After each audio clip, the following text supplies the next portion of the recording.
네, 화물연대 파업이 장기화하면서 광주와 전남 곳곳에서도 파장이 이어지고 있습니다. 윤석열 대통령은 화물연대 파업을 북핵 위험에 비교하며 강경 대응 방침을 굽히지 않고 있는데요.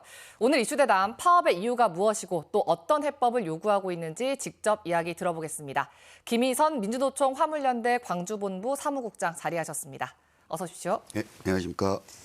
네, 총파업이 지난 24일 시작해서 12일째입니다. 현재 광주 전남 노조원 수 또 파업 참여율은 얼마나 됩니까?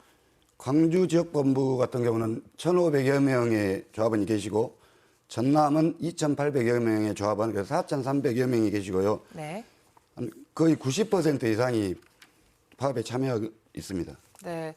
현재 노조 측의 요구사항을 보면 핵심 쟁점이 안전운임 일몰제 폐지입니다. 예. 시청자분들이 이해하기 쉽도록 좀 설명해 주신다면요.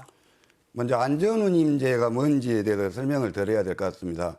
안전운임제는 화물 노동자들이 과로, 과속, 과적을 하지 않고 그러면 해서 교통사고가 굉장히 많이 발생합니다. 그래서 무고한 시민들이 피해를 볼 수도 있고 또 화물 노동자들도 많이 이제 현장 일하다가 돌아가시고 그래서 과로, 과적, 과속을 하지 않기 위해서는 적정 운임이 보장돼야 된다. 그래서 적정 운임이 보장되면 당연히 과속, 과로, 과적을 하지 않겠습니까? 그래서 과로, 과적, 과속을 하지 않으니 교통사고율이 현저히 줄어듭니다. 그래서 그거를 최저임금 개념이죠. 최저임금처럼 화물 노동자들도 적정 운임을 보장해서 소위 도로의 흉기라고 불리는 화물 노동자들이 정말 국민의 생명과 도로의 안전을 지키는 그런 길이기 때문에 안전운임제를 요구했던 거고요. 일몰제 폐지는 2020년부터 22년까지 12월 30일까지 한시적으로 3년 동안 시행이 됩니다. 네. 어쨌건 핵심 쟁점은 적정 운임 보장인 것 같은데 예. 방금도 얘기해 주셨지만 품목 확대도 주장하고 계십니다. 예. 품목 확대는 왜 요구하시는 건가요? 지금 안전운임제가 컨테이너 수출입 컨테이너하고 BCT 시멘트 운송하는 차량에만 적용이 되고 있습니다.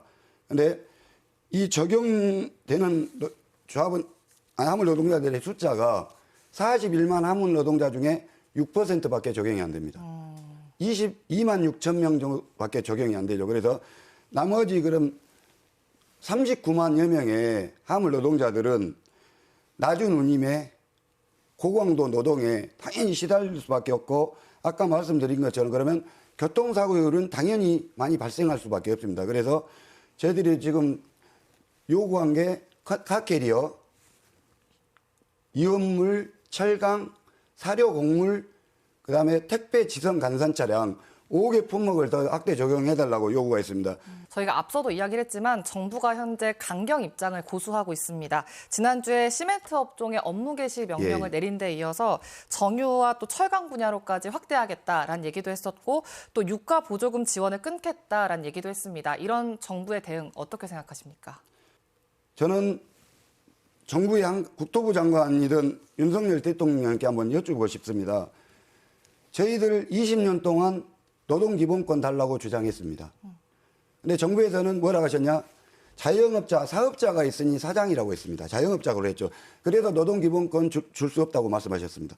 근데 화물연대가 파업 같은 걸 하면 또 노동자성을 주장합니다. 정부의 유불리에 따라서 어쩔 때는 자영업자, 어쩔 때는 노동자로 분류하는 게 정말 개탄스럽고 한심스럽습니다. 네, 오늘 노조 입장에서 나오셨으니까 제가 정부 입장에서 몇 가지 질문 드리겠습니다.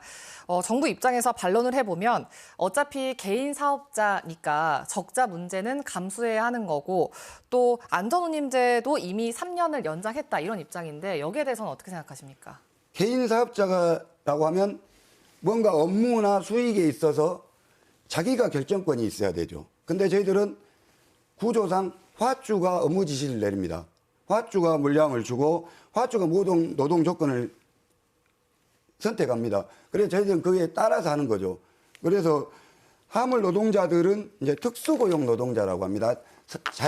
사업자가 있지만 특수고용 노동자로 분류하는데 그러면 뭔가 손해에 대한 감수를 하거나 어떤 걸 냈을 때 결정권이 있어야 되는데 아무 결정권이 없던 오직 화주와 운수사의 업무 지시에 의해서 그리고 운송료도 화주가 주는 대로 하주가 결정을 하는 거죠. 그래서 아무 결정권이 없는데 사장이니까 개인 사업자니까 감내해야 된다는 건 어불성설이라고 봅니다. 네.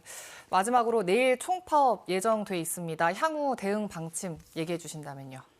저는 화물 노동자들하고 국토부에서 6월 14일 날 2차 총파업 이후에 그 합의사항을 작성했습니다. 뭐냐면 안전운임제를 지속 추진하겠다.